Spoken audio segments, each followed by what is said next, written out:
Hello friends, welcome back to my channel mechanics grow. दोस्तों, हम 11th के सब टॉपिक्स में आगे बढ़ेंगे। अगला चैप्टर है काइनेमेटिक्स।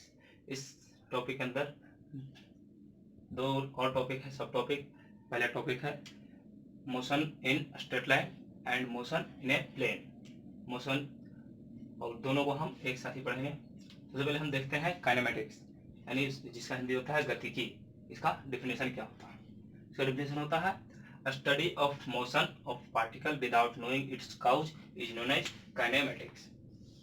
मतलब हम इस टॉपिक में स्टडी ऑफ मोशन, हम मोशन के बारे में पढ़ते हैं और एक किसी पार्टिकल के मोशन के बारे में पढ़ते हैं विदाउट नोइंग इट्स काउज, मैंने उसके कारण को जाने बगैर कि वो उसका मोशन क्यों हो रहा है, इससे हमें लेना देना नहीं है। सिर्फ हम उसके मोशन पर ध्यान देंगे। उसी के स्टडी को हम काइनेमेटिक्स कहते हैं।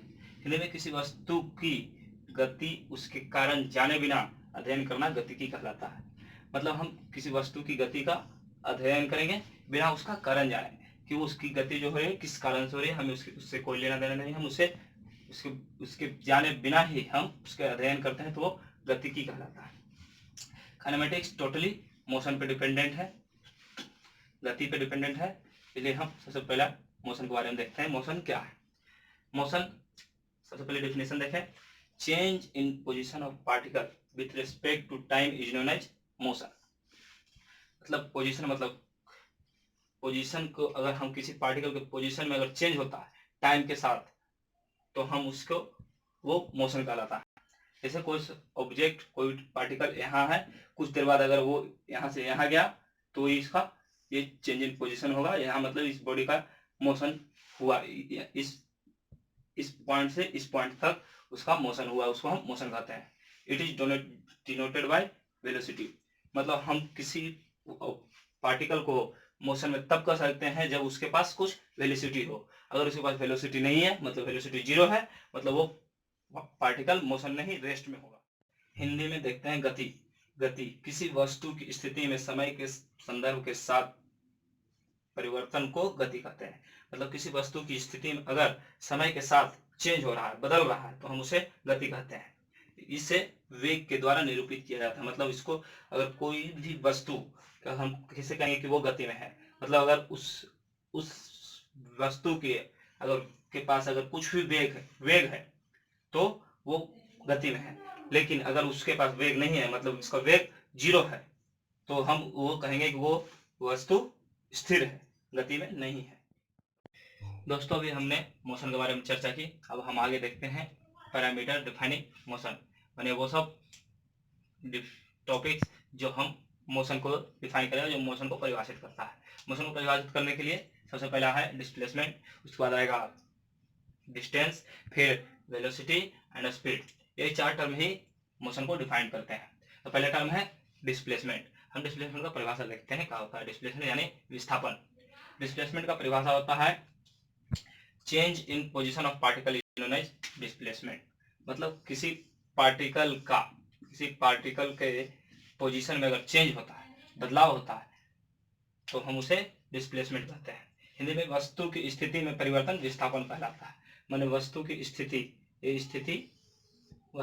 में परिवर्तन विस्थापन कहलाता है। मतलब कोई वस्तु पहले इस पॉइंट पर था, अगले कुछ देर में या कुछ समय बाद ये पॉइंट यहाँ चला गया, तो ये इसके बीच का डिस्प्लेसमेंट हो जाएगा। अगला पॉइंट है shortest distance between final and initial position is known as magnitude of displacement.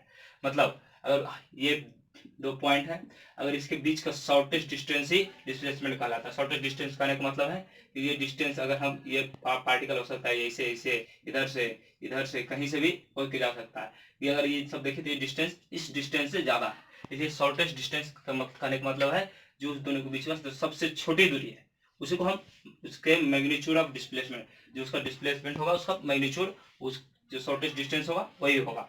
Hindi में शुरुआती तथा अंतिम स्थिति के बीच की सबसे छोटी दूरी विस्थापन की मात्रा कहलाती है। मतलब ये 2 पॉइंट है, इन दोनों पॉइंट का शॉर्टेस्ट दूरी ये सीधा स्ट्रेट लाइन होगा दोनों के बीच का, वही इन दोनों के विस्थापन कहलाएगा। तीसरा पॉइंट है इसमें it is a vector quantity. मतलब यह सदिश राशि है, मतलब इसमें डायरेक्शन भी होगा। मतलब इस पॉइंट अगर हम यहाँ से यहाँ लें तो इसका डायरेक्शन इधर ये होगा, अगर इसका डिस्प्लेसमेंट इधर इस पॉइंट से इस पॉइंट की तरफ लेंगे तो इसका डायरेक्शन इधर से इधर होगा, इसलिए इसमें डायरेक्शन जरूरी है, इसलिए ये वेक्टर क्वांटिटी है, मतलब सदिश राशि है। दोस्तों पैरामीटर डिफाइनिंग मोशन के अंतर्गत दूसरा टॉपिक है डिस्टेंस। इसका डेफिनेशन देखें तो length of the path travelled by a particle is known as distance. Hindi में किसी वस्तु के द्वारा तय की गई पथ की लंबाई को दूरी कहते हैं। मान लो कोई पार्टिकल है, पॉइंट है, ये पार्टिकल है, ये इस जगह से ऐसे ऐसे ऐसे ऐसे इधर कहीं किसी भी तरीके से यहाँ तक गई, तो ये जो यहाँ से ये जो पाथ की डिस्टेंस, ये जो रास्ता है, इसकी लंबाई जो टोटल लंबाई होगी वही इसका डिस्टेंस कहलाएगा। अगला पॉइंट देखें तो distance is a scalar quantity, मतलब यह एक अदिश राशि है, मतलब इसमें डायरेक्शन का कोई चक्कर नहीं है, इसमें डायरेक्शन का हमें कोई लेना देना नहीं है। अगला पॉइंट देखें इसमें तो for a straight line path distance is equal to the magnitude of displacement.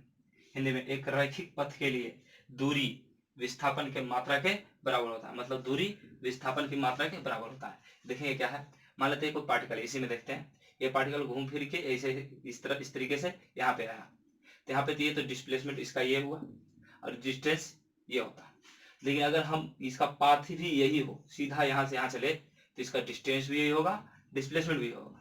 मतलब अगर ये स्ट्रेट लाइन पे चल, कोई भी पार्टिकल अगर स्ट्रेट लाइन पे चल रही है तो उसका जो विस्थापन की मात्रा जो होगी वो डिस्टेंस के बराबर होगी। अगला पॉइंट देखें, for a moving particle distance can never decrease. Hindi में किसी गतिमान वस्तु के लिए दूरी कभी घट नहीं सकती।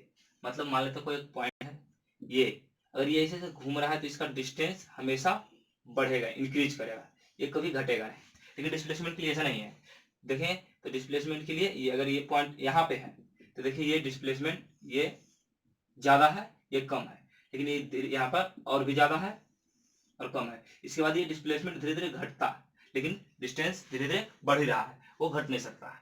यही बेसिक डिफरेंस डिस्टेंस और डिस्प्लेसमेंट है, यही है कि दूरी कभी घट नहीं सकता, लेकिन डिस्प्लेसमेंट घट भी सकता, बढ़ भी सकता है या कांस्टेंट भी रह सकता है। जैसे मान लेते हैं यहाँ पे है, ये किसी यहाँ पे जाके एक सर्कल में घूमने लगे तो इसका डिस्प्लेसमेंट कांस्टेंट हो जाएगा, लेकिन डिस्टेंस हमेशा चलते रहेगा।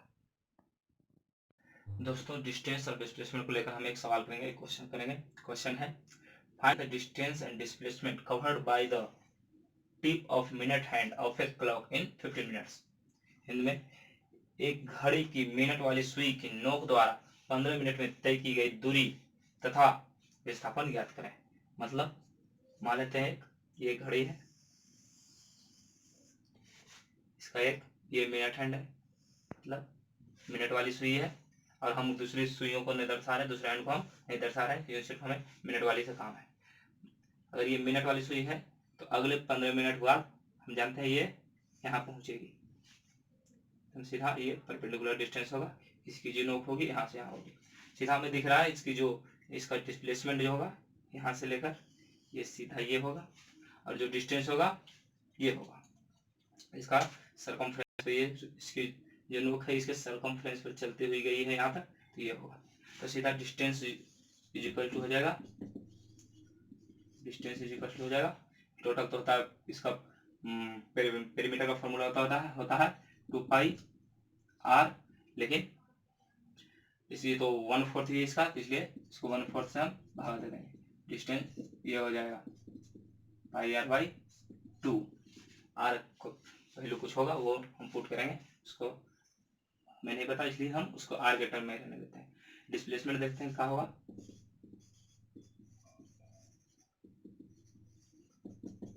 एक राइट ट्रायंगल है, ये इसका हाइपोटेन्यूस है, तो ये इन दोनों का स्क्वायर होगा, मतलब under root R square plus R square is equal to root 2r। ये डिस्प्लेसमेंट है, ये डिस्टेंस है। अभी के लिए बस इतना ही, मिलते हैं अगले वीडियो में अगले टॉपिक के साथ। धन्यवाद।